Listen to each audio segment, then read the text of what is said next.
Sabe quando dizem que a vida começa aos 40? Pois é. Às vezes ela começa aos 64. Me chamo Márcia, tenho 69 anos hoje.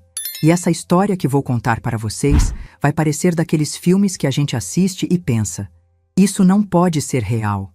Mas foi real. Cada palavra, cada lágrima, cada momento de coragem que vocês vão ouvir aconteceu de verdade comigo, há 5 anos atrás. Eu sei que muita gente diz que a dor passa com o tempo, que a ausência ensina, que o silêncio acalma. Mas essas pessoas, sinceramente, nunca foram subestimadas pela própria família. Nunca sentiram o gosto amargo de descobrir que quem deveria proteger você estava, na verdade, planejando se livrar de você. Deixa eu te contar uma coisa que carrego há anos. Uma coisa que me ensinou que às vezes as pessoas mais perigosas são exatamente aquelas que dormem debaixo do mesmo teto que você, que comem na sua mesa, que te chamam de mãe com um sorriso no rosto. Durante 45 anos, fui apenas a Dona Márcia, a esposa do seu Antônio, dono de uma pequena oficina mecânica no bairro Sagrada Família, em Belo Horizonte. A mãe da Daniela, que criamos com tanto amor e sacrifício. A vovó que fazia bolo de fubá para os netos e que sempre tinha um prato a mais na mesa para quem aparecesse. Era assim que todo mundo me conhecia aos meus 64 anos. A mulher simples, de chinelo de dedo e avental florido, que varria a calçada toda manhã cedo, antes mesmo do sol nascer completamente. As vizinhas sabiam que podiam bater na minha porta a qualquer hora. Dona Maria do 47 sempre vinha buscar açúcar emprestado. Seu João da esquina parava para tomar um cafezinho quando voltava do trabalho. Era essa a minha rotina. Café coado no coador de pano, aquele cafezinho forte que deixava a casa inteira cheirosa desde as 5 da manhã. Minha cozinha era o coração da casa. Mesa de fórmica azul com cadeiras que Antônio mesmo reformou. Fogão a gás que funcionava perfeitamente depois de 20 anos. Geladeira pequena, mas sempre cheia. Na parede, o calendário da farmácia e algumas fotos da família. Daniela pequena no colo do pai, nossa festa de casamento, os netos que ainda eram crianças. Lembro que adorava os fins de semana. Sábado era dia de fazer bolo de fubá. Domingo, depois da missa das 8, vinha a família para o almoço. Daniela chegava com Ricardo e as crianças. Eu preparava aquele frango assado que era sucesso garantido, farofa bem temperadinha, arroz soltinho. A mesa ficava animada, cheia de risadas e conversas. Mas tudo isso mudou quando meu Antônio partiu. Ah, meu Antônio, homem de poucas palavras, mas de gestos grandes. Levantava todo dia às 5 da manhã, tomava o café que eu deixava prontinho e ia para a oficina. Chegava em casa no final da tarde, com as mãos sujas de graxa, cheirando a óleo de motor, mas sempre com um sorriso para mim. E aí, minha velha, como foi o dia? Ele perguntava, me dando um beijinho na testa antes de ir se lavar. Antônio era daqueles homens da antiga. Cuidava das contas da casa, pagava as despesas, nunca deixava faltar nada. Eu sabia que ele guardava um dinheirinho para as emergências, mas nunca me preocupei muito com essas coisas. Confiava nele completamente. Afinal, em 45 anos de casamento, ele nunca me decepcionou. Quando ele adoeceu, uma condição delicada no coração que foi se agravando aos poucos, eu cuidei dele como uma leoa cuida dos filhotes. Noites em claro, remédios nos horários certinhos, consultas médicas que custavam uma fortuna. Vendemos algumas coisas para pagar o tratamento. Pelo menos foi o que eu pensei na época. Antônio partiu numa manhã de terça-feira. Dormiu no meu peito e simplesmente não acordou mais. O médico disse que o coração dele cansou, que foi tranquilo. Mas o meu coração ficou em pedaços. Os primeiros meses foram os mais difíceis. A casa parecia grande demais, silenciosa demais. Eu falava sozinha só para ouvir algum som. Colocava o rádio na cozinha e fingia que ainda tinha alguém para conversar. As vizinhas ajudaram muito, claro. Dona Maria trazia um pratinho de comida de vez em quando. Seu João continuava parando para tomar café, mesmo sabendo que agora era só eu. Foi nessa época que Daniela começou a aparecer mais. No início, pensei que era carinho de filha, preocupação genuína. Ela vinha pelo menos 2 vezes por semana, sempre acompanhada do Ricardo. Chegavam com sacolinhas do supermercado, dizendo que tinham passado na frente e lembraram de mim. Mãe, como a senhora está? Daniela perguntava, dando aquele abraço apertado que eu tanto sentia falta. A senhora está se alimentando direito? Não está fazendo muita economia com a comida, né? Ricardo sempre concordava com tudo que a esposa falava. Homem elegante, trabalhava numa empresa de contabilidade, sempre bem vestido, falava bonito. Mas havia algo naquele sorriso dele que nunca me convenceu completamente. Parecia... como posso explicar? Parecia um sorriso de vendedor, daqueles que querem te convencer de alguma coisa. As visitas se tornaram mais frequentes. Todo domingo, eles vinham almoçar, como antes. Mas agora, as conversas eram diferentes.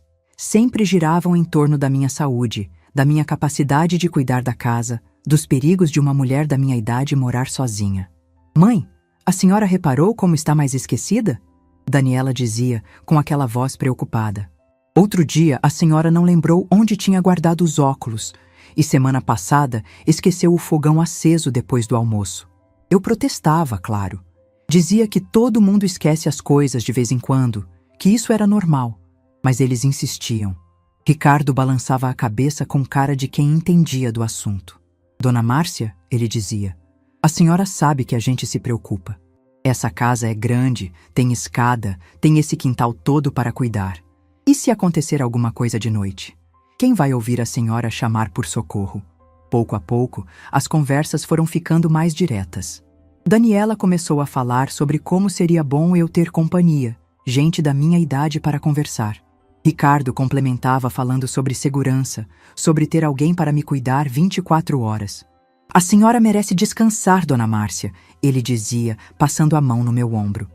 A senhora já fez tanto por todos nós. Criou a Daniela sozinha quando seu Antônio trabalhava tanto. Cuidou da casa, da família. Agora é hora de se cuidar. Foi quando eles começaram a trazer os panfletos.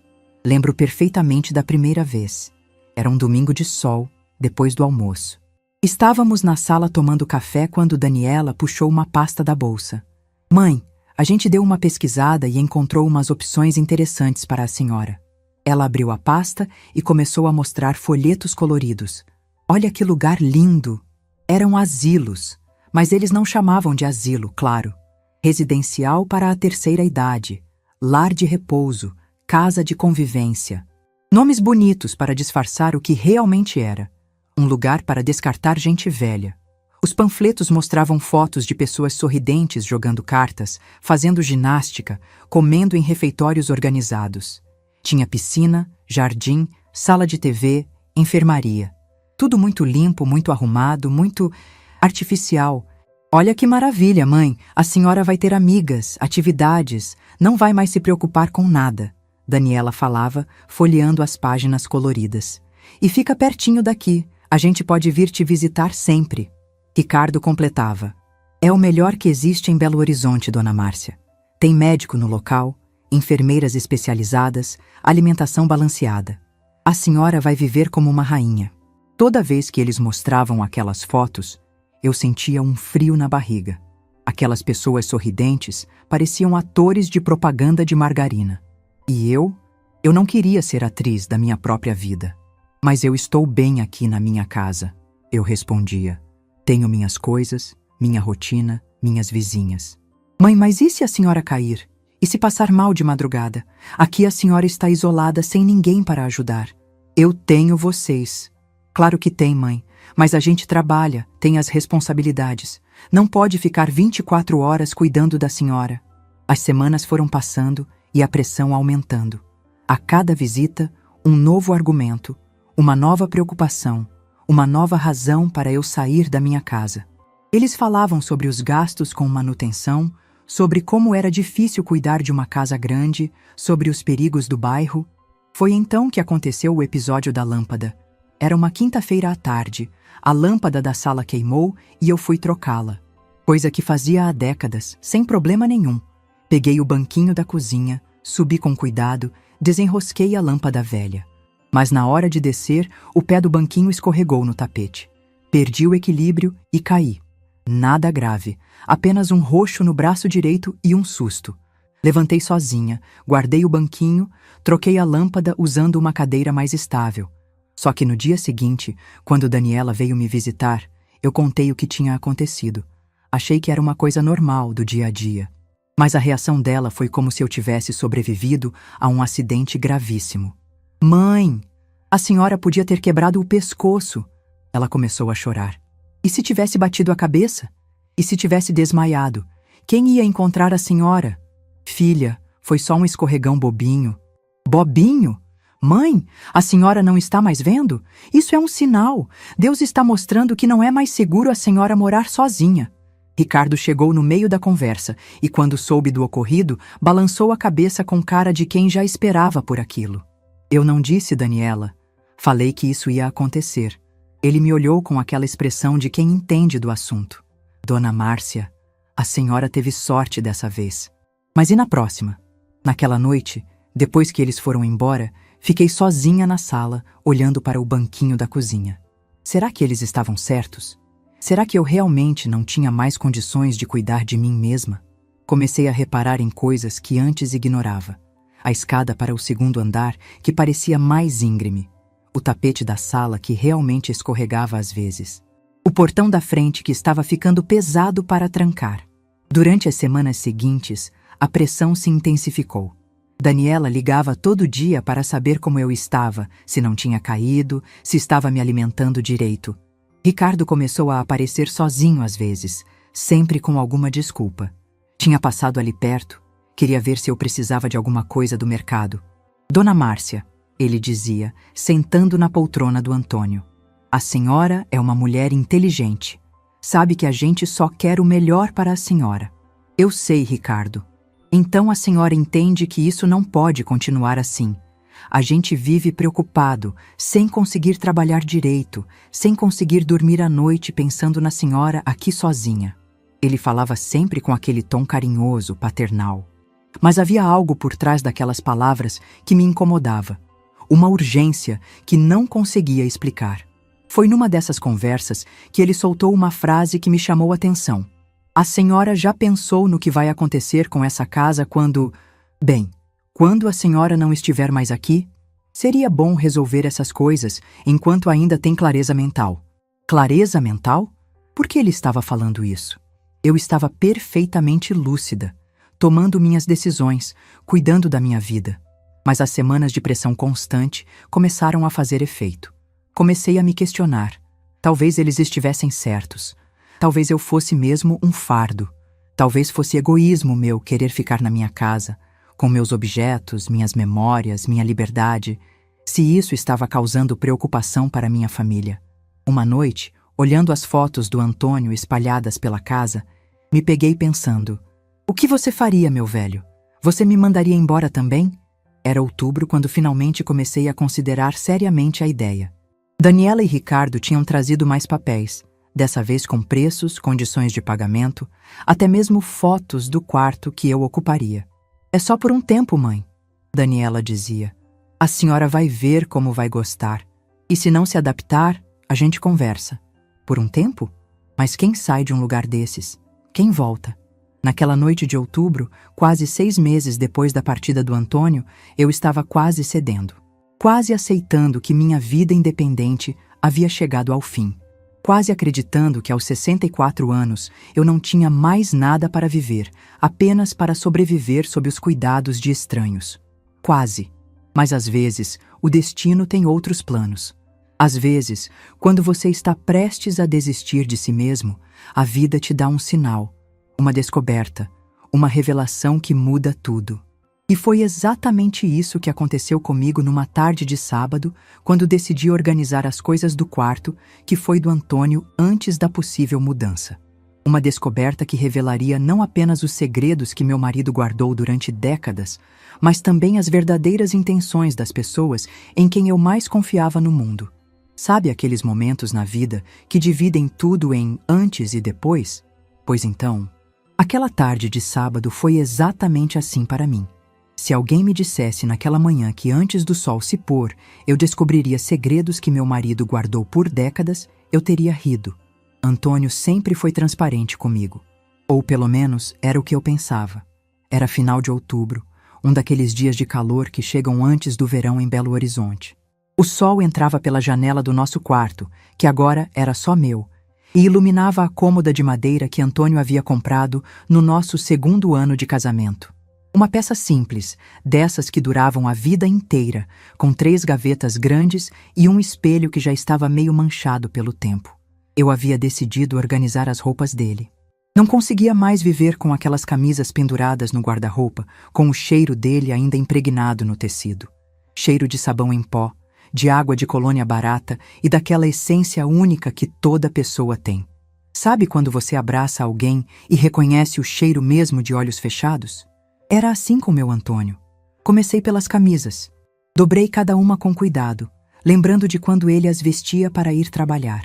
A azul clara que ele usava nos domingos para ir à missa, a xadrez vermelha que era sua favorita para ficar em casa, a branca social que ele guardava para ocasiões especiais e que estava amarelando nas pontas pelo tempo. Algumas eu separei para doar. Outras, as que tinham mais significado, guardei numa caixa no alto do armário. Não estava pronta para me desfazer de tudo que restou dele. Foi quando cheguei às gavetas da cômoda que a tarde tomou um rumo completamente diferente. A primeira gaveta era previsível: cuecas, meias, camisetas. Coisas íntimas que qualquer esposa conhece depois de 45 anos de casamento. A segunda guardava documentos pessoais, carteira de identidade, CPF, título de eleitor, algumas receitas médicas antigas. Papéis de uma vida comum, sem surpresas. Mas a terceira gaveta estava emperrada. Puxei uma vez, 2, 3. Nada. Parecia que algo estava prendendo por trás. Pensei que fosse apenas a umidade. Aquela gaveta sempre foi problemática nos dias mais quentes.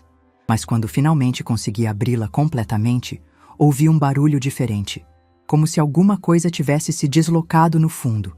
A gaveta estava quase vazia. Apenas algumas peças íntimas do Antônio que eu havia esquecido de organizar. Mas quando fui tirá-las, senti que o fundo da gaveta estava solto em uma das quinas. Curiosa, puxei a madeira com cuidado. E foi aí que encontrei um envelope pardo, bem vedado com fita adesiva, escondido num compartimento secreto que eu nunca soube que existia. Meu nome estava escrito na caligrafia inconfundível do meu marido. Para minha Márcia, abrir somente se algo acontecer comigo. Minha mão tremeu quando segurei o envelope. Estava pesado. Havia muito papel ali dentro.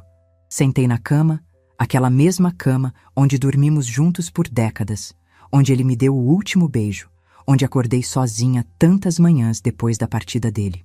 Abri o envelope devagar, quase com medo do que poderia encontrar. Dentro havia uma carta de 3 páginas, escritas à mão na letra caprichada que Antônio fazia questão de manter bonita, e uma pilha de documentos dobrados. Comecei pela carta, claro. Minha querida Márcia, dizia a primeira linha, se você está lendo isto, é porque parti antes de conseguir te contar pessoalmente sobre o que construí para nós durante todos esses anos. Perdoe-me por ter guardado o segredo, mas queria proteger você e principalmente proteger o que é nosso. Proteger? Do que ele estava me protegendo? Sei que sempre acreditou que éramos uma família simples, de poucos recursos. E durante muito tempo foi verdade mesmo. Mas desde que comecei a ganhar um pouco mais na oficina, há uns 20 anos, fui guardando cada centavo que sobrava. Não no banco, Márcia. Você sabe como sou desconfiado dessas instituições. Guardei investindo em coisas sólidas, coisas que valem de verdade. 20 anos? Ele estava planejando nossa segurança financeira há 2 décadas e eu não sabia de nada? Lembra daqueles sábados que eu saía dizendo que ia visitar uns terrenos em Contagem? Não era apenas curiosidade, minha velha. Eram propriedades que eu estava comprando, uma de cada vez, sempre pagando à vista para não ter juros nem complicações. Hoje temos 5 terrenos lá, todos em áreas que estão valorizando. 5 terrenos? Em Contagem? Meu Antônio comprando terrenos sem me contar? E aqueles empréstimos que você pensava que eu fazia para os amigos? Não eram empréstimos, Márcia. Era dinheiro que eu estava aplicando em pequenas empresas aqui da região. Seu João da padaria que abriu a filial? Fui eu que ajudei com o capital inicial. Dona Carmen que expandiu o salão de beleza? Também. Eles me pagam uma porcentagem dos lucros todo mês. É pouco por vez, mas somando tudo, dá uma renda boa. Aplicações em empresas? Meu marido era um investidor e eu achava que ele estava apenas ajudando os amigos por bondade. Mas a maior surpresa, minha querida, está nos documentos que deixei junto com esta carta. O prédio de apartamentos na Rua dos Carijós, no centro da cidade, aquele que você sempre admirou quando passávamos de ônibus, é nosso, Márcia. Comprei há 10 anos, quando o antigo dono estava precisando de dinheiro urgente. São 6 apartamentos, todos alugados, incluindo o que nossa Daniela mora com o Ricardo. Meu coração parou de bater por um segundo. O prédio era nosso? Daniela estava pagando aluguel para nós mesmos sem saber? Sei que você deve estar pensando por que não contei nada disso antes. A verdade é que queria ter certeza de que tudo estava funcionando bem. Queria esperar o momento certo para revelar. E depois, quando fiquei doente, não tive coragem de te sobrecarregar com essas informações. Lágrimas começaram a escorrer pelo meu rosto. Não sabia se era tristeza por ele ter partido sem me contar, ou alegria por descobrir que não era a viúva desamparada que pensava ser. Tem mais uma coisa, Márcia, e essa é a mais importante de todas. Estou desconfiado das intenções do marido da nossa Daniela. Sei que você gosta dele, que acha ele educado e atencioso, mas eu reparo nas coisas. Ele faz muitas perguntas sobre nossa situação financeira, sobre a casa, sobre nossos bens. Perguntas que um genro não precisaria fazer. Um frio percorreu minha espinha. Ricardo fazendo perguntas sobre nossa situação financeira? Nossa filha está cega de amor, mas você é mais esperta que isso. Se algum dia alguém tentar te convencer de que você não tem condições de cuidar de si mesma, se tentarem te tirar da nossa casa ou te fazer acreditar que é um fardo para a família, lembre-se do que está escrito nesta carta. Como ele podia saber? Como ele previu exatamente o que estava acontecendo comigo? Use essas informações para se proteger, minha velha. Você é mais forte do que imagina e muito mais rica do que eles sonham. Não deixe ninguém te fazer se sentir pequena ou incapaz. Você criou uma filha maravilhosa, cuidou de uma casa por décadas, me amou do jeito certo durante uma vida inteira. Se isso não prova que você é capaz de tudo, eu não sei o que prova. A carta terminava assim: todos os documentos estão atualizados, registrados em cartório, tudo certinho para não dar problema. O advogado Dr. Henrique, da Rua Bahia, conhece toda a situação. Foi ele quem me ajudou a organizar tudo. Se precisar de alguma coisa, procure ele. Te amo para sempre, seu Antônio. Quando terminei de ler, minhas mãos estavam tremendo tanto que mal conseguia segurar os papéis. Abri os documentos que estavam junto com a carta e quase desmaiei. Escrituras de terrenos em Contagem. 5 propriedades, todas em meu nome. Contratos de sociedade com pequenas empresas da região. Comprovantes de uma conta poupança que eu não sabia que existia, com um valor que me fez passar mal. Quase R$200 mil.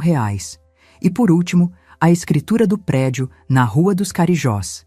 6 apartamentos. 6 famílias pagando aluguel para mim todo mês, incluindo minha própria filha. Sentei no chão do quarto, cercada de papéis, tentando processar toda aquela informação. Não era a viúva pobre que pensava ser. Era proprietária de imóveis, sócia de empresas, tinha dinheiro na poupança. Era, em termos práticos, uma mulher rica. Mas, mais chocante que a descoberta da riqueza, foi entender o que aquilo significava para o que estava acontecendo na minha vida. Daniela e Ricardo não estavam preocupados com meu bem-estar. Eles estavam interessados na minha herança. Queriam me internar num asilo para ficarem com a casa, que eles achavam que era a única coisa de valor que eu possuía. Não faziam ideia do patrimônio real que Antônio havia construído em silêncio. Pensei nas conversas das últimas semanas, as pressões constantes, a insistência sobre minha incapacidade, os comentários sobre o que aconteceria com a casa quando eu não estivesse mais aqui. Ricardo perguntando sobre clareza mental, Daniela falando sobre segurança. Os dois me convencendo de que eu era um fardo. Tudo fazia sentido agora. Eles queriam se livrar de mim para terem acesso livre ao que pensavam ser meu único bem, essa casa. Não sabiam que estava sentada sobre um patrimônio que eles jamais imaginaram. Naquela tarde de sábado, organizando o quarto do meu marido, não descobri apenas os segredos financeiros que ele guardou durante décadas. Descobri também a natureza verdadeira das pessoas que eu mais amava no mundo. E descobri algo sobre mim mesma. que aos 64 anos eu não estava nem perto de ser a mulher frágil e dependente que eles queriam que eu acreditasse ser. Antônio estava certo. Eu era mais forte do que imaginava. E agora, com a verdade nas mãos, estava na hora de provar isso. Guardei todos os documentos numa pasta que escondi no meu guarda-roupa, atrás das roupas de inverno. Voltei para a cozinha e fiz um café bem forte. Precisava pensar, precisava planejar, porque uma coisa eu sabia com certeza. Aquela descoberta havia mudado tudo. E Daniela e Ricardo ainda não faziam ideia do que estava por vir. 2 dias depois, numa segunda-feira de manhã, eles apareceram novamente. Dessa vez, com mais papéis do asilo e até mesmo uma data sugerida para minha mudança. Mas desta vez, eu estava preparada. Desta vez, eu sabia exatamente quem estava sentado na minha mesa. E o que descobri sobre mim naquela tarde mudaria não apenas o rumo da minha vida, mas também o destino de todos nós.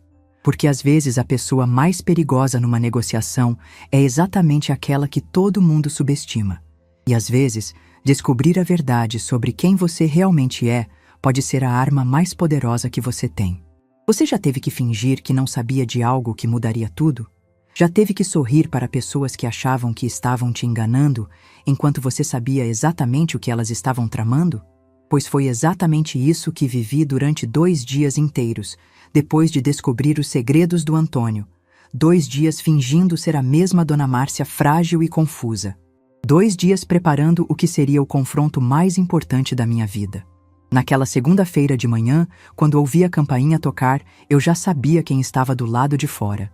Daniela e Ricardo tinham ligado no domingo à noite, dizendo que passariam para conversar sobre uns assuntos importantes. Eu sabia exatamente quais assuntos eram esses. Abri a porta e lá estavam eles.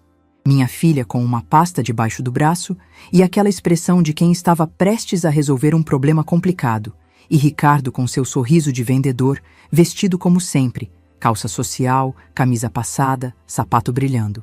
Oi, mãe? Daniela me deu um beijo no rosto. Como a senhora dormiu? Bem, filha, vocês querem café? Acabei de coar. Claro, Dona Márcia, Ricardo respondeu, entrando na sala como se fosse dono da casa. A senhora sabe como eu gosto do café da senhora. Fui para a cozinha buscar as xícaras e eles se acomodaram na sala. Pude ouvir sussurros, mas não conseguia entender o que diziam. Voltei com a bandeja, café quentinho, bolo de fubá que havia feito na véspera, açucareiro e leite. A mesma cena de sempre, a mesma hospitalidade de décadas. Só que desta vez, eu sabia que estava servindo café para pessoas que queriam se livrar de mim. Mãe, Daniela começou depois que todos se serviram. A gente veio aqui hoje porque está na hora de tomar uma decisão. Que decisão, filha? Ricardo se inclinou para a frente, assumindo aquele tom paternal que eu agora entendia ser completamente calculado. Dona Márcia, a senhora lembra da nossa conversa sobre o residencial? Pois então, a gente conversou bastante em casa, pesquisou muito e encontramos o lugar perfeito para a senhora. Daniela abriu a pasta e tirou de dentro vários papéis coloridos. Plantas de apartamentos, fotos de instalações, tabelas de preços. Olha só, mãe, é o Residencial Boa Esperança. Fica no Burites, num lugar lindo, arborizado. A senhora vai ter um apartamento só seu, com banheiro adaptado, campainha de emergência. E o melhor de tudo, Ricardo completou, é que eles têm uma equipe médica 24 horas. Se a senhora passar mal, ou cair, ou esquecer algum remédio, sempre vai ter alguém para ajudar. Eles falavam como vendedores apresentando o produto do século. Mostravam fotos de quartos bem decorados, de salas de convivência cheias de pessoas sorridentes, de jardins bem cuidados. A gente já visitou o lugar, mãe. É realmente lindo. E adivinha? Tem uma vaga disponível exatamente agora. Que coincidência, eu murmurei, tomando um gole do meu café. Pois é, e o melhor, eles estão com uma promoção especial para novos moradores. Se a gente fechar hoje, a mensalidade fica mais barata nos primeiros 6 meses. Ricardo tirou uma caneta do bolso da camisa. Uma caneta cara, dourada, dessas que executivos usam para assinar contratos importantes. A senhora só precisa assinar aqui, Dona Márcia. A gente cuida de todo o resto, transferência dos móveis que a senhora quiser levar, cancelamento das contas da casa, tudo. Cancelamento das contas? Perguntei, fingindo inocência. É, mãe. Como a senhora vai morar no residencial, não vai mais precisar da casa, né? A gente pode vender, usar o dinheiro para pagar o residencial e ainda sobra um valor legal para a senhora ter segurança financeira. Ah, então era isso. Queriam que eu assinasse minha saída da casa para eles poderem vendê-la. E quanto vocês acham que a casa vale? Perguntei. Daniela e Ricardo trocaram um olhar rápido. Aquele tipo de olhar que pessoas dão quando estão prestes a mentir sobre dinheiro. Ah, mãe, é difícil dizer. O mercado imobiliário está meio parado. Mas a gente conversou com uns corretores e eles disseram que pode valer uns 150, 200 mil no máximo. 200 mil. Eles estavam avaliando minha casa, que ficava num bairro valorizado, tinha quintal grande, era bem conservada, em 200 mil reais. Sendo que só a poupança que o Antônio deixou tinha quase esse valor. E onde vocês vão morar? Perguntei para Daniela. A gente vai ficar no apartamento mesmo, mãe. Lá na Rua dos Carijós. É pequeno, mas serve para nós dois. Lá estava. O apartamento que eles nem sabiam que era meu. Onde ela pagava aluguel para mim mesma. Bom, eu disse colocando a xícara no pires com cuidado. Deixa eu pensar um pouco. Mãe, Daniela segurou na minha mão. Não tem muito o que pensar. A senhora quase se machucou sério na semana passada. E se acontecer alguma coisa pior, a gente não vai se perdoar. É verdade, dona Márcia, Ricardo completou. A gente só quer o melhor para a senhora. E, sinceramente, essa casa está grande demais. Deve dar muito trabalho para limpar, para manter. Eu os ouvi por mais meia hora. Argumentos sobre segurança, sobre praticidade, sobre como eu seria mais feliz com companhia da minha idade. Todo aquele discurso ensaiado, todo aquele teatro montado. Até que eles fizeram a pergunta que eu estava esperando. Então, mãe, podemos agendar uma visita ao residencial para amanhã? Foi nesse momento que decidi acabar com a encenação. Não, eu disse simplesmente. Como não, mãe? Não vou visitar residencial nenhum. E não vou sair da minha casa. O clima na sala mudou instantaneamente. Daniela franziu o senho. Ricardo endireitou as costas na poltrona. Mãe, a senhora está sendo teimosa. Não, Daniela. Estou sendo lúcida. Levantei da poltrona devagar e fui até o meu quarto. Voltei com a pasta que havia preparado. Todos os documentos que o Antônio deixou, organizados em ordem cronológica. Coloquei a pasta em cima da mesa de centro, bem no meio dos panfletos coloridos do asilo. Antes de continuarmos essa conversa, acho que vocês precisam saber de algumas coisas. Abri a pasta e tirei a primeira escritura. A da casa onde estávamos sentados. Esta casa não vale 200 mil reais, Ricardo. Vale 450 mil, segundo a última avaliação que mandei fazer na semana passada. Os olhos dele se arregalaram. Mas isso não é nem o mais interessante. Tirei as escrituras dos terrenos em Contagem. Estes 5 terrenos em Contagem também são meus. Cada um valendo entre 80 e 100 mil reais hoje em dia. Daniela estava pálida. E tem mais. Mostrei os contratos de sociedade. Sou sócia de 6 empresas aqui na região. Pequenas, mas todas lucrativas. Recebo dividendos mensais que vocês nem imaginam. Ricardo tentou falar alguma coisa, mas eu não deixei. Mas a melhor parte, continuei, tirando a escritura do prédio, é esta aqui. Coloquei o documento bem na frente da Daniela. Filha, esse apartamento onde vocês moram, na Rua dos Carijós, é meu. O prédio inteiro é meu. Vocês estão pagando aluguel para mim há 4 anos e não sabiam. O silêncio que seguiu foi ensurdecedor. Daniela olhou para o documento como se estivesse vendo um fantasma. Ricardo estava branco como papel. Isso não pode ser verdade. Ele balbuciou. Ah, mas pode sim. Mostrei a última página da escritura, com minha assinatura e o reconhecimento de firma. Está tudo registrado em cartório. Tudo legal. Tudo meu. Daniela finalmente encontrou a voz. Mãe, por que a senhora nunca contou? Porque eu não sabia, filha. Descobri por acaso, há 2 dias, quando estava organizando as coisas do seu pai. Tirei a carta do Antônio e coloquei na mesa. Ele deixou isso para mim. Uma carta explicando tudo o que construiu durante décadas, em silêncio, para nos proteger. Ricardo pegou a carta e começou a ler. A cada linha, sua expressão ficava mais tensa. E sabe o que mais ele escreveu nesta carta? Olhei diretamente nos olhos dele. que desconfiava de você, Ricardo, que achava estranho um genro fazer tantas perguntas sobre nossa situação financeira. Dona Márcia, Deixa eu terminar. Minha voz estava firme, sem hesitação. Durante semanas vocês me pressionaram para sair da minha casa. Me fizeram acreditar que eu era incapaz, que era um fardo, que estava perdendo a lucidez mental. Mãe, a gente só queria...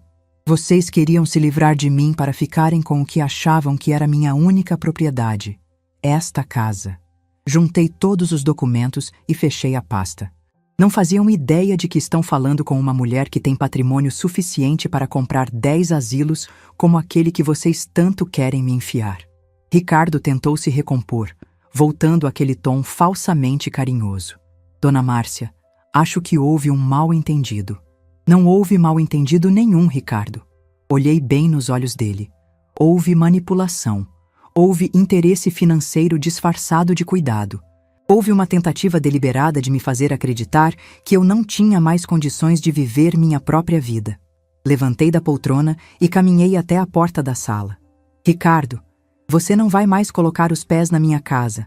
A partir de hoje, você está proibido de entrar aqui. Mas, Dona Márcia... Não tem mas, você saiu. E se tentar entrar à força ou me ameaçar de qualquer forma, vou chamar a polícia. Daniela se levantou, confusa, dividida entre o marido e a realidade que acabava de conhecer. Mãe, não precisa ser assim. Precisa sim, filha. Olhei para ela com tristeza. Você tem uma escolha para fazer. Ou você fica com esse marido interesseiro e perde sua mãe, ou você acorda para a vida e vê quem realmente se importa com você. Ricardo juntou os papéis do asilo, visivelmente nervoso. Daniela, vamos embora. Sua mãe não está bem. Estou perfeitamente bem, Ricardo. Melhor do que estive nos últimos meses. Abri a porta da sala. E agora você sai da minha casa e não volta mais. Ele hesitou por um momento, como se fosse dizer alguma coisa, mas deve ter percebido pelo meu olhar que não havia mais espaço para negociação. Daniela, vamos. Minha filha me olhou com lágrimas nos olhos. Mãe, filha, a porta da minha casa sempre esteve aberta para você. Sempre estará. Mas para ele, nunca mais. Eles saíram em silêncio. Ricardo bufando de raiva contida, Daniela chorando baixinho. Quando a porta se fechou, sentei na poltrona e respirei fundo. Minha mão não estava tremendo. Meu coração estava acelerado, mas de alívio, não de medo. Pela primeira vez em meses, me senti verdadeiramente livre. Mas eu sabia que aquilo não havia terminado. Conhecia Ricardo o suficiente para saber que ele não desistiria fácil. E, infelizmente, estava certa. 3 semanas depois, recebi uma intimação judicial. Ricardo havia entrado com um processo alegando que eu estava com demência senil e que precisava de curatela. Segundo ele, eu estava sendo manipulada por terceiros e não tinha mais capacidade de tomar decisões sobre minha própria vida. A audiência estava marcada para uma quinta-feira de dezembro, no Fórum do Centro de Belo Horizonte. Naquela manhã, vestindo meu melhor vestido preto e o colar de pérolas que Antônio me deu no nosso 25º aniversário, caminhei pelas ruas do centro da cidade em direção ao fórum. Estava nervosa, mas determinada. O que Ricardo não sabia, o que nenhum deles sabia, era que entre os documentos do Antônio havia uma informação que mudaria tudo. Uma informação que estava prestes a transformar aquele tribunal no palco da maior surpresa da minha vida. E quando eu pronunciasse 3 simples palavras diante daquele juiz, todo mundo descobriria de uma vez por todas quem era, de verdade, a Dona Márcia. Existem momentos na vida que a gente se lembra para sempre. Cada detalhe, cada som, cada cheiro fica gravado na memória como se fosse ontem. O dia da minha audiência no Fórum de Belo Horizonte foi exatamente assim. Era uma quinta-feira de dezembro, um daqueles dias quentes que antecedem o Natal. O sol estava forte, mas eu sentia um frio na barriga que não tinha nada a ver com o tempo. Estava nervosa, não vou mentir, mas também estava determinada. Depois de semanas me preparando para aquele momento, eu sabia exatamente o que tinha que fazer. Levantei cedo, como sempre fazia. Tomei meu café coado no coador de pano, comi uma fatia de bolo de fubá que havia feito na véspera. Tentei manter minha rotina normal para não deixar o nervosismo tomar conta. Mas quando fui escolher a roupa, demorei mais tempo do que o usual. Queria estar apresentável, respeitável. Queria que quando as pessoas me olhassem, vissem uma mulher séria, capaz, em pleno controle da própria vida. Escolhi meu vestido preto social, aquele que usava apenas em ocasiões especiais. O tecido ainda estava conservado, sem manchas, sem sinais de velhice. Calcei meus sapatos pretos de salto baixo, confortáveis, mas elegantes. E por último, coloquei o colar de pérolas que Antônio me deu no nosso 25º aniversário de casamento. Não era caro, nem eram pérolas verdadeiras, mas tinha um valor sentimental imenso. Sempre que usava aquele colar, sentia que meu marido estava comigo. Peguei a bolsa de couro marrom que ganhei da Daniela no Dia das Mães alguns anos atrás, quando ela ainda me via como mãe, não como obstáculo. Dentro da bolsa, todos os documentos organizados numa pasta. Não ia deixar nada ao acaso. Saí de casa às 8 da manhã. A audiência estava marcada para as 10, mas eu queria chegar cedo, conhecer o ambiente, me acalmar. O fórum ficava no centro da cidade, um prédio imponente de pedra clara, com colunas na entrada e uma escadaria que intimidava qualquer pessoa comum como eu. No caminho de ônibus, fiquei observando a cidade pela janela. Belo Horizonte acordando, pessoas indo trabalhar, vida normal seguindo seu curso. E eu ali, uma senhora de 64 anos, a caminho do que seria provavelmente o confronto mais importante da minha vida. Quando cheguei ao fórum, já havia movimento. Advogados de terno subindo e descendo as escadas, pessoas esperando nas filas, um barulho constante de papéis, conversas, salto alto no mármore. Me senti pequena naquele ambiente formal, mas respirei fundo e lembrei das palavras do Antônio na carta. Você é mais forte do que imagina. Procurei a sala da audiência. Corredor 3B, vara de família. Quando encontrei, sentei num dos bancos do lado de fora para esperar. Eram 8h40 da manhã. Ainda tinha tempo. Às 9h15, Daniela chegou. Estava grávida de 5 meses, a barriga já bem visível por baixo do vestido azul marinho. Quando me viu, hesitou por um momento, como se não soubesse se deveria me cumprimentar ou não. Acabou se aproximando. Oi, mãe. Oi, filha. Ela se sentou ao meu lado, mas deixou um espaço entre nós. Um silêncio constrangedor pairou no ar. Como você está? Ela perguntou baixinho. Bem. E você? Como está o bebê? Está tudo bem. Ela colocou a mão na barriga instintivamente. Mãe, eu... Não precisa falar nada agora, Daniela. Deixa resolver isso aqui primeiro. Ricardo chegou 5 minutos depois, acompanhado de um advogado de terno cinza e pasta de couro. Quando me viu, não cumprimentou. Apenas acenou de longe e foi conversar com o advogado do lado oposto do corredor. Pude ouvir fragmentos da conversa deles. Demência senil evidente. Incapacidade de gerir os próprios bens. Influência de terceiros. Às 9h50, o oficial de justiça abriu a porta da sala de audiências e começou a chamar os nomes. Processo número tal, requerente Ricardo Santos Silva, requerida Márcia Santos. Entramos na sala. Era menor do que eu imaginava, mas imponente. Mesa do juiz numa plataforma elevada, cadeiras para as partes, uma bandeira do Brasil na parede. Tudo muito formal, muito sério. Sentei na cadeira indicada pelo oficial. Daniela se acomodou ao meu lado. Ricardo e seu advogado do outro lado. Havia também o promotor, representando o Ministério Público, e um escrivão para documentar tudo. Faltava só o juiz chegar. Às 10 horas em ponto, a porta dos fundos se abriu. O oficial gritou: "De pé para a entrada do meritíssimo juiz!" Todos se levantaram, e foi aí que minha vida mudou para sempre.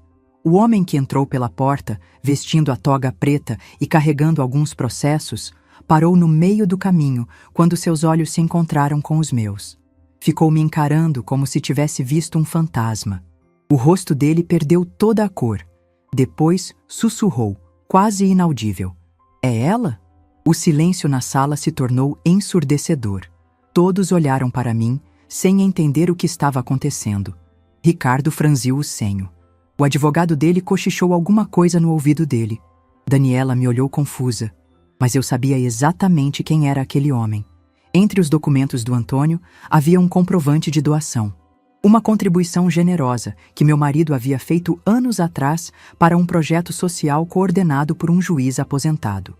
O nome do projeto estava no papel: Creche Santa Clara.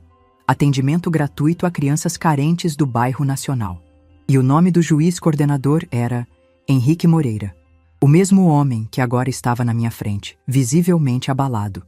Foi quando eu me levantei devagar, olhei diretamente nos olhos dele e disse apenas 3 palavras que fizeram o tribunal inteiro gelar: Creche Santa Clara. O impacto foi imediato. O juiz Henrique Moreira se apoiou na mesa, as pernas tremendo ligeiramente. Todos na sala me olharam como se eu tivesse dito alguma palavra mágica que só ele entendia. Meu Deus, ele sussurrou. A senhora é a esposa do seu Antônio? Sou eu mesma, doutor Henrique. Ele caminhou em direção à mesa dele como se estivesse em câmera lenta. Se sentou, tirou os óculos, limpou, colocou de volta. Respirou fundo. Senhores, ele disse, dirigindo-se a todos na sala, antes de começar esta audiência, preciso esclarecer uma situação. O advogado de Ricardo se mexeu inquieto na cadeira. Vossa Excelência, há algum impedimento? Não há impedimento legal, doutor, mas há uma questão pessoal que devo expor por questão de transparência. O juiz olhou para mim novamente com uma expressão que misturava respeito e emoção. A requerida deste processo, Dona Márcia Santos, é a viúva de um homem que considero um dos maiores benfeitores que já conheci. Silêncio total na sala. Há 10 anos, quando eu ainda estava aposentado e coordenava trabalhos sociais, iniciei um projeto para construir uma creche gratuita no bairro Nacional. Precisávamos de recursos e naqueles tempos era muito difícil conseguir financiamento para esse tipo de iniciativa. Ele fez uma pausa, claramente emocionado. O marido da senhora, seu Antônio, apareceu no meu escritório numa tarde de terça-feira. Homem simples, de macacão de mecânico, cheirando a graxa, disse que tinha ouvido falar do projeto e queria ajudar. Ricardo estava pálido. Daniela arregalou os olhos. Pensei que ele fosse dar uma pequena contribuição, como muitos faziam. 50, 100 reais.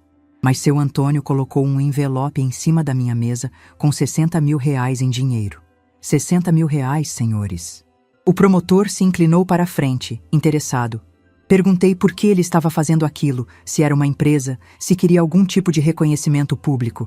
Ele respondeu: é para as crianças, doutor. Eu e minha Márcia nunca pudemos ter muitos filhos, então queremos ajudar os filhos dos outros. Mas não precisa falar nosso nome para ninguém, não. Lágrimas começaram a descer pelo meu rosto. Eu não sabia dessa conversa. Não sabia do que meu Antônio havia dito sobre mim naquele dia. A creche Santa Clara foi construída com o dinheiro da família Santos. Já atendeu mais de 500 crianças ao longo desses anos. Crianças que tiveram educação, alimentação, cuidados médicos gratuitos. O juiz se levantou e caminhou até onde eu estava sentada. Dona Márcia, eu tenho uma foto da senhora e do seu Antônio na minha sala, junto com fotos de todas as primeiras crianças atendidas pela creche. Durante todos esses anos, sempre que olhava aquela foto, pensava: um dia quero conhecer essa mulher e agradecer pessoalmente pelo que ela e o marido fizeram. Ele voltou para sua cadeira e olhou diretamente para Ricardo. E agora descubro que essa mesma mulher está aqui sendo acusada de demência senil e incapacidade de gerir os próprios bens? O advogado de Ricardo tentou se manifestar.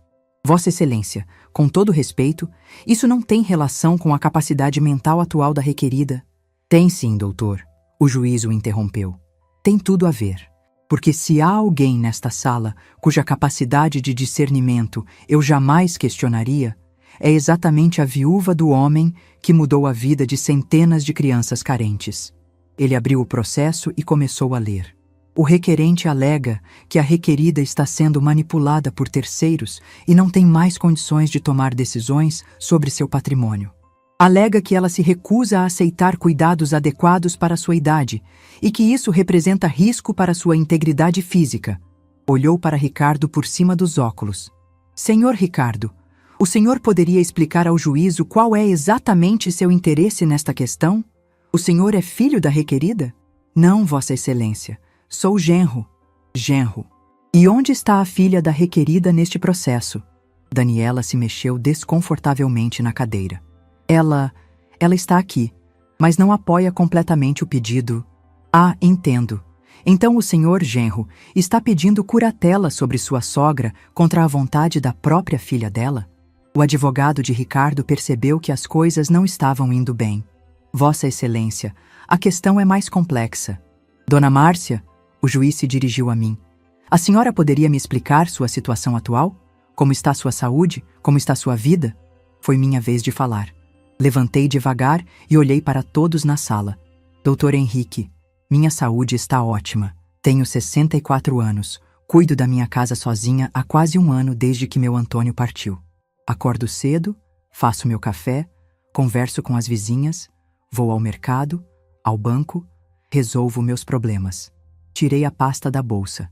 E sobre minha capacidade de gerir meu patrimônio, trouxe alguns documentos que gostaria de apresentar. Mostrei as escrituras dos terrenos, os comprovantes das aplicações, a escritura do prédio. Além desta casa onde moro, possuo 5 terrenos em Contagem.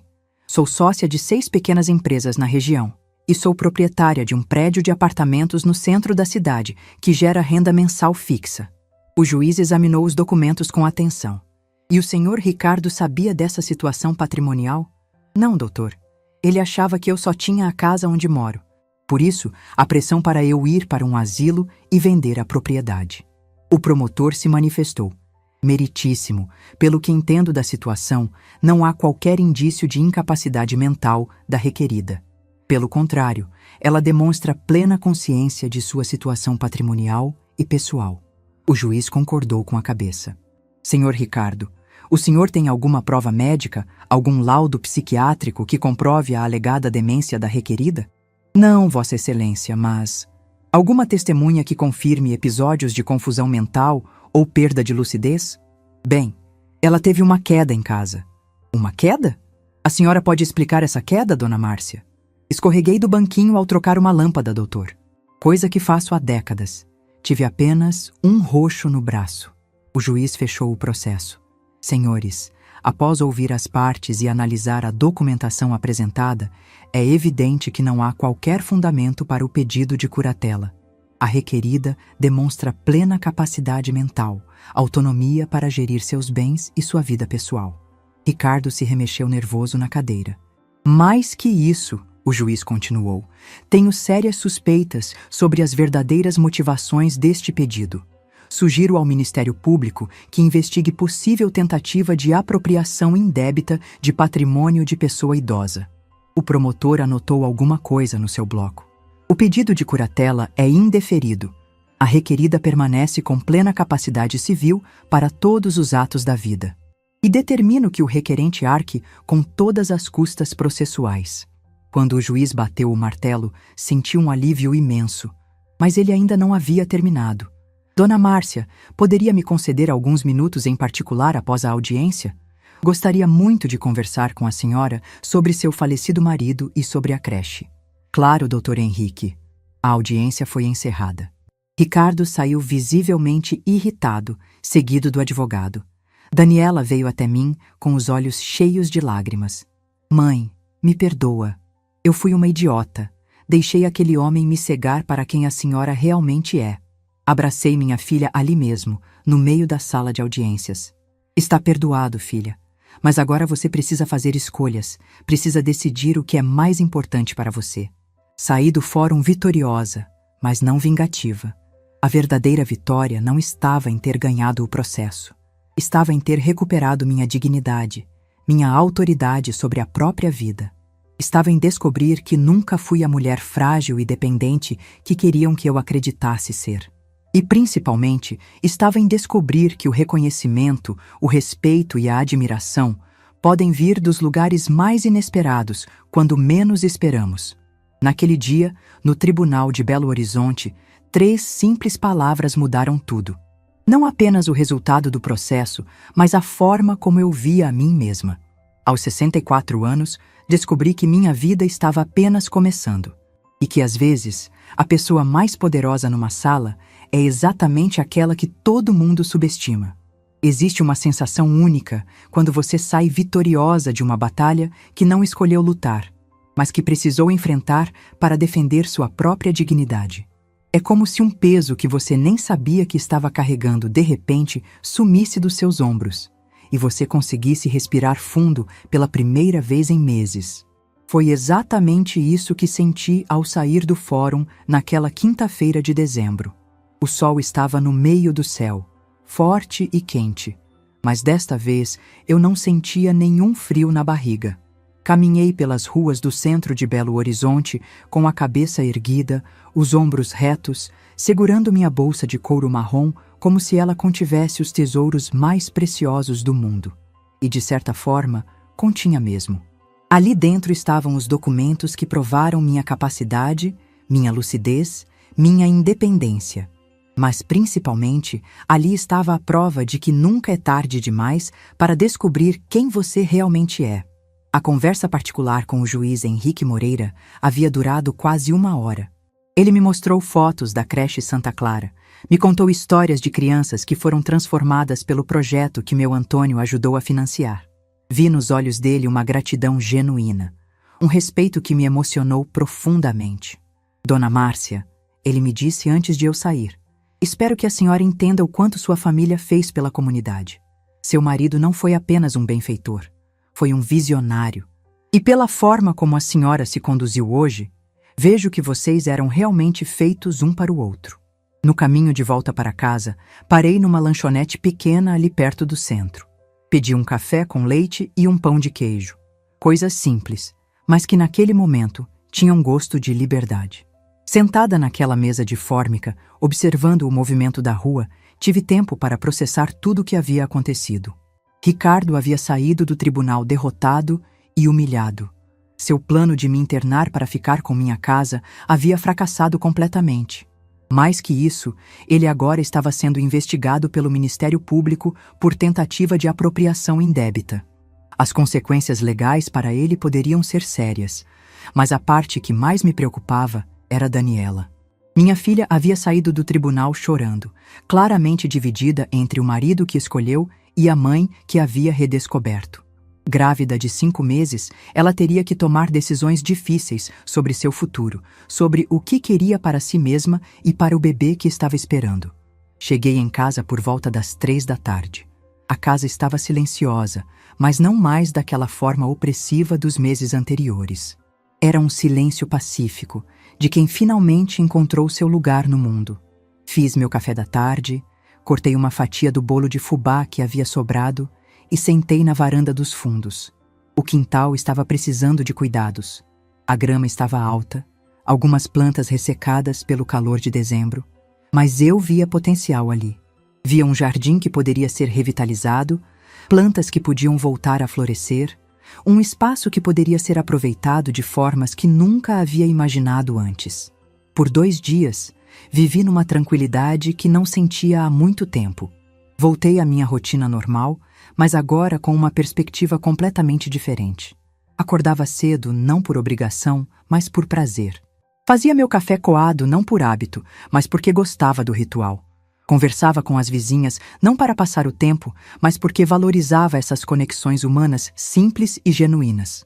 Dona Maria do 47 notou a diferença imediatamente.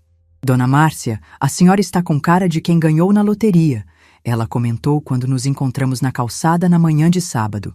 De certa forma ganhei mesmo, Dona Maria. Redescobri algumas coisas sobre mim que havia esquecido. E como está a Daniela? Faz tempo que não a vejo por aqui. Era uma pergunta inocente, mas que tocou numa ferida ainda aberta. Daniela não havia aparecido desde a audiência. Não telefonou, não mandou recado. Eu sabia que ela estava passando por um momento difícil, tendo que escolher entre o marido e a família, mas sentia falta dela. Principalmente agora, que começava a entender melhor os desafios que ela enfrentaria como mãe solteira se decidisse se separar do Ricardo. Está passando por uns problemas, Dona Maria, mas vai ficar tudo bem. Se precisar de alguma coisa, qualquer coisa, é só chamar, viu? A gente se ajuda. Era domingo de manhã quando ouvi a campainha tocar. Eram 8 horas, um horário incomum para visitas. Quando abri a porta, Daniela estava lá, sozinha, com uma mala pequena na mão e os olhos vermelhos de quem havia chorado muito. Mãe, ela disse, com a voz embargada. Posso entrar? Claro, filha. Essa sempre foi sua casa. Ela entrou devagar, como se estivesse pedindo permissão para cada passo. Colocou a mala no chão da sala e me olhou com uma expressão que misturava vergonha, tristeza e esperança. Mãe, me deixa te pedir desculpas direito. Pelo que fiz, pelo que deixei acontecer. Por ter duvidado da senhora. Eu a abracei antes que ela conseguisse terminar de falar. Senti o corpo dela tremendo. Senti o peso da barriga de grávida entre nós. Senti o cheiro do shampoo que ela usava desde adolescente. Já está perdoado, Daniela. Não precisa se torturar por isso. Preciso sim, mãe. Porque eu sei que a senhora me criou para ser melhor que isso. Para não me deixar manipular, para pensar com a própria cabeça. Fomos para a cozinha. Coloquei água para ferver e preparei o café. Daniela se sentou na cadeira onde costumava se sentar quando era criança, antes de ir para a escola. Por um momento, foi como se os anos tivessem voltado atrás e ela fosse novamente minha menina, precisando de conforto e orientação. Me conta o que aconteceu, eu disse, colocando a xícara de café com leite na frente dela. Saí de casa na quinta-feira mesmo, depois da audiência. Não consegui mais olhar para o Ricardo sabendo de tudo que ele fez, de como ele me usou para tentar prejudicar a senhora. Ela tomou um gole do café e suspirou. Estou morando com a Fernanda, minha amiga da faculdade. Ela me cedeu o quarto de hóspedes até eu me organizar. Mas mãe, estou com medo. Estou grávida de 5 meses, não tenho emprego fixo há 2 anos, não tenho dinheiro guardado. E o Ricardo, ele não tentou te impedir? Tentou. Disse que eu estava sendo emocional, que ia me arrepender, que não tinha condições de criar um filho sozinha. Ela fez uma pausa. Mas aí lembrei da senhora. Lembrei que a senhora criou a mim praticamente sozinha também, porque papai vivia trabalhando. E olha como eu cresci. Você cresceu forte e inteligente. Só perdeu o rumo por um tempo, mas isso pode acontecer com qualquer um. Mãe, posso te fazer um pedido? Claro, filha. Posso voltar a morar aqui? Não para sempre, só até o bebê nascer e eu conseguir me estabilizar. Prometo que não vou dar trabalho, vou ajudar com as coisas da casa, vou... Daniela, eu interrompi, segurando a mão dela por cima da mesa. Você não precisa pedir permissão para voltar para casa. Esta sempre foi sua casa também. Ela desabou a chorar. Não aquele choro contido dos últimos dias, mas um choro liberador de quem finalmente encontrou um porto seguro no meio da tempestade. Ajudei Daniela a levar a mala para seu quarto antigo. Estava tudo como ela havia deixado anos atrás. A cama de solteiro, o guarda-roupa de madeira, as prateleiras com alguns livros e objetos de adolescente. Seria um bom lugar para ela se reorganizar, pensar no futuro, se preparar para ser mãe. Mãe, ela disse enquanto desarrumava a mala, tem uma coisa que preciso contar para a senhora. O que é, filha? Na verdade, há tempos eu desconfiava que o Ricardo não estava sendo sincero sobre algumas coisas. Ele sempre foi muito evasivo quando eu perguntava sobre nosso futuro, sobre planos para quando o bebê nascesse. Sentei na beirada da cama dela. Como assim? Ele falava muito em segurança financeira, em estabilidade, mas nunca queria discutir detalhes. E quando começou essa pressão toda para a senhora ir para o asilo, percebi que ele estava mais interessado nisso do que eu. Era ele quem levantava o assunto, quem pesquisava os lugares, quem insistia para marcarmos as conversas. E você nunca questionou? Questionei sim. Mas ele sempre dizia que era por minha causa, porque eu ficava preocupada com a senhora, que ele só queria o melhor para a nossa família. Ela balançou a cabeça. Eu era muito ingênua, mãe. Ou talvez não quisesse ver o óbvio. O importante é que você enxergou antes que fosse tarde demais. Daniela passou a mão na barriga, num gesto inconsciente de proteção. Mãe, tenho medo de não dar conta. De criar esse bebê sozinha, de não ter estrutura suficiente. Filha, você tem mais estrutura do que imagina. Tem formação, tem inteligência, tem caráter. E principalmente, não está sozinha. Tem sua mãe aqui, que tem recursos e experiência suficientes para ajudar você e meu netinho. Foi a primeira vez que mencionei minha situação financeira para Daniela depois das descobertas. Vi nos olhos dela uma mistura de alívio e curiosidade. Mãe, aquelas propriedades todas que a senhora mostrou no tribunal, papai realmente deixou tudo isso? Deixou, filha. Seu pai era um homem muito mais visionário do que qualquer um de nós imaginava. Contei para ela sobre a carta, sobre os terrenos, sobre o prédio onde ela havia morado pagando aluguel para mim mesma. Expliquei sobre as sociedades em pequenas empresas, sobre a poupança que eu nem sabia que existia. Isso significa que a senhora é rica, mãe? Significa que nunca mais vou depender de ninguém para viver com dignidade e que posso ajudar minha filha e meu neto a terem uma vida boa também. Naquela tarde de domingo, pela primeira vez em meses, senti que minha família estava se reconstruindo sobre bases sólidas. Não mais baseada em dependência ou manipulação, mas em respeito mútuo, transparência e amor genuíno. Daniela ficou na casa comigo naquela noite. Fizemos um jantar simples, assistimos à televisão juntas, conversamos sobre planos para o bebê. Era como se estivéssemos recuperando anos de convivência que haviam sido perdidos na correria da vida adulta. Antes de irmos dormir, ela me fez uma pergunta que me pegou desprevenida. Mãe, a senhora tem planos? Agora que descobriu sobre o patrimônio do papai, vai fazer alguma coisa diferente com a vida? Era uma pergunta simples, mas que tocou em algo profundo. Durante décadas, vivi a vida que as circunstâncias permitiram. Fui esposa, mãe, dona de casa, vizinha prestativa. Sempre reativa, nunca proativa. Sempre vivendo de acordo com as necessidades dos outros, nunca com meus próprios sonhos. Mas agora, aos 64 anos, com independência financeira garantida e a sabedoria que só a experiência pode dar, talvez fosse a hora de descobrir o que eu realmente queria fazer com o resto da minha vida. Sabe, filha, respondi, acho que é hora de descobrir quem é a Márcia que nunca teve chance de existir antes. E foi assim que começou a segunda fase da minha vida. Não aos 40, como dizem por aí, mas aos 64 anos, quando finalmente entendi que nunca é tarde para começar de novo. 6 meses depois daquela conversa com Daniela na cozinha, minha vida havia mudado de uma forma que eu jamais poderia ter imaginado. Era junho, e o frio de Belo Horizonte chegava suave, trazendo consigo uma sensação de renovação que parecia refletir perfeitamente o que estava acontecendo comigo. Daniela havia dado à luz no final de março. Uma menina linda, saudável, que recebeu o nome de Serena, porque, segundo minha filha, ela trouxe serenidade para nossas vidas depois de tanto tumulto. Serena nasceu em casa, numa manhã de sábado, com o sol entrando pela janela do quarto e as primeiras chuvas do outono caindo lá fora. Ser avó aos 65 anos foi uma experiência transformadora. Segurar aquele bebezinho nos braços, sentir o cheiro único de criança recém-nascida, ver nos olhinhos dela a continuação da nossa família. Tudo isso me deu uma perspectiva completamente nova sobre o que realmente importa na vida. Ricardo tentou alguns processos desesperados nos primeiros meses após a audiência, mas logo desistiu quando percebeu que não tinha chances. A investigação do Ministério Público sobre tentativa de apropriação indébita de patrimônio de idoso estava avançando, e ele preferiu se afastar completamente da situação.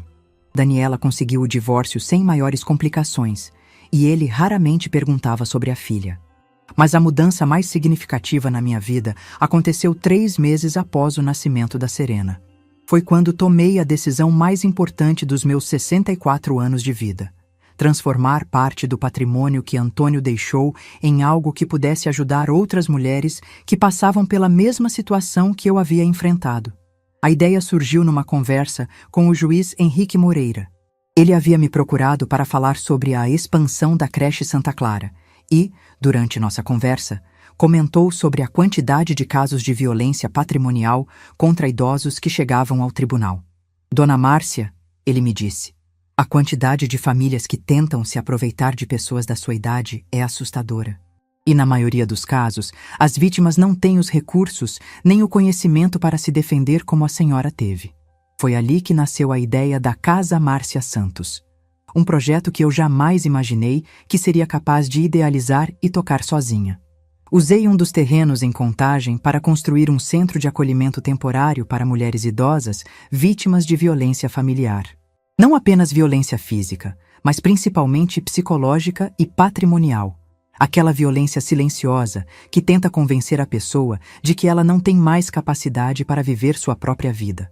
O centro tinha capacidade para abrigar 15 mulheres temporariamente, enquanto elas se reorganizavam juridicamente e emocionalmente. Tinha quartos individuais, sala de convivência, biblioteca pequena, jardim para atividades terapêuticas, mas, principalmente, tinha uma equipe multidisciplinar, psicólogos, assistentes sociais, advogados, que trabalhavam para devolver a essas mulheres algo que muitas haviam perdido: a confiança em si mesmas. Daniela, que havia se formado em pedagogia, mas nunca havia exercido a profissão completamente, tornou-se a coordenadora pedagógica do projeto. Desenvolvemos oficinas de alfabetização digital, aulas de educação financeira, grupos de conversa sobre direitos da pessoa idosa. Era emocionante ver mulheres que chegavam cabisbaixas, convencidas de que eram um fardo, saírem meses depois com a dignidade restaurada e projetos de vida próprios.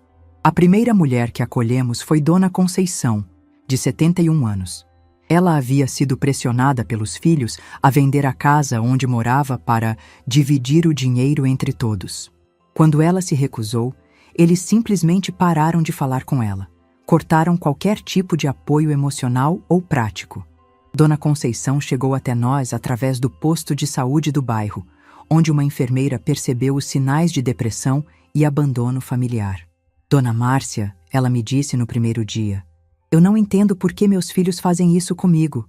Criei todos eles com tanto amor." "Dona Conceição", eu respondi, "o problema não está na senhora. O problema está numa sociedade que ensina as pessoas a verem idosos como descartáveis, como obstáculos para se chegar ao patrimônio." Trabalhamos com Dona Conceição por 4 meses. Ela recuperou a autoestima, aprendeu a usar o computador para se comunicar com amigos distantes, descobriu que tinha direito a benefícios que nem sabia que existiam. Quando saiu da Casa Márcia Santos, estava planejando viajar para conhecer uma prima que morava em Goiás e com quem havia perdido contato há décadas. Em 2 anos de funcionamento, já havíamos atendido 127 mulheres. Cada história era única, mas todas tinham algo em comum. Mulheres que haviam sido feitas para acreditar que sua utilidade social havia terminado, que não tinham mais nada para contribuir com o mundo. O projeto ganhou reconhecimento público. Recebemos visitas de assistentes sociais de outras cidades interessadas em replicar a iniciativa. A imprensa local fez algumas matérias sobre o trabalho que desenvolvíamos. Até mesmo universidades começaram a procurar a Casa Márcia Santos para desenvolver pesquisas sobre envelhecimento ativo e direitos da pessoa idosa. Mas para mim, o reconhecimento mais importante veio de uma fonte inesperada. Numa manhã de setembro, quase 1 ano após a inauguração do centro, recebi uma ligação que me emocionou profundamente. Era uma das primeiras crianças atendidas pela creche Santa Clara, que agora era uma jovem de 23 anos, formada em enfermagem. "Dona Márcia", ela disse, "meu nome é Carla. A senhora não me conhece, mas eu queria agradecer. Soube que a senhora e seu marido ajudaram a construir a creche onde estudei quando era pequena. Agora sou enfermeira. Tenho um emprego bom, uma vida digna, e quero ajudar no projeto da senhora." Carla se tornou nossa enfermeira voluntária, oferecendo atendimento básico de saúde para as mulheres acolhidas. E ela trouxe consigo outros jovens que haviam sido beneficiados pela creche Santa Clara ao longo dos anos. Um círculo virtuoso que o Antônio jamais poderia ter imaginado quando fez aquela doação silenciosa. Hoje, aos 69 anos, acordo todas as manhãs com propósito. Não apenas para cuidar da minha casa, da minha neta Serena, da minha filha Daniela. Acordo sabendo que tenho um trabalho importante para fazer. Mulheres que dependem do projeto que criamos. Histórias de vida que podem ser transformadas. Serena, que agora tem 4 anos, passa parte do tempo na Casa Márcia Santos. Ela brinca no jardim, conversa com as vovós, que estão temporariamente lá, desenha cartinhas para elas. Está crescendo num ambiente onde diversidade etária é vista como riqueza, onde cuidar uns dos outros é valor fundamental. Daniela se casou novamente no ano passado, desta vez com um homem que a valoriza e que adora a Serena como se fosse filha biológica dele. Eles moram numa casa própria que compramos a 2 quadras da minha, perto o suficiente para mantermos proximidade, longe o suficiente para cada um ter sua independência. Quanto a mim, nunca mais considerei me casar novamente. Não por mágoa ou medo, mas porque descobri uma completude em mim mesma que não sabia que existia. Descobri que posso ser feliz na minha própria companhia, que tenho recursos internos e externos para construir uma vida significativa, independentemente de qualquer outra pessoa. As pessoas me perguntam se me arrependo de não ter descoberto mais cedo o patrimônio que Antônio construiu, se me ressinto por ele ter guardado segredo durante tanto tempo. Mas a verdade é que entendo perfeitamente as razões dele. Ele queria me proteger das pressões e responsabilidades que vêm com o dinheiro. E, principalmente, queria ter certeza de que tudo estava organizado e seguro antes de me passar essa responsabilidade. O que Antônio não podia saber é que eu tinha dentro de mim a força necessária para gerir não apenas o patrimônio que ele deixou, mas também para multiplicá-lo em benefício de outras pessoas. Que eu tinha capacidade para ser não apenas a guardiã dos recursos que ele acumulou, mas também a criadora de um legado próprio. Às vezes, as pessoas mais poderosas são exatamente aquelas que parecem mais indefesas. E às vezes, a maior lição que podemos dar é mostrar que nunca é tarde para descobrir nossa própria força, nossa própria capacidade de transformar dor em propósito, experiência em sabedoria, e sabedoria em ação transformadora para o mundo. Se essa história tocou seu coração, deixe seu like, se inscreva no canal e comente aqui embaixo. No meu lugar, o que você faria? Sua mensagem pode iluminar o dia de alguém.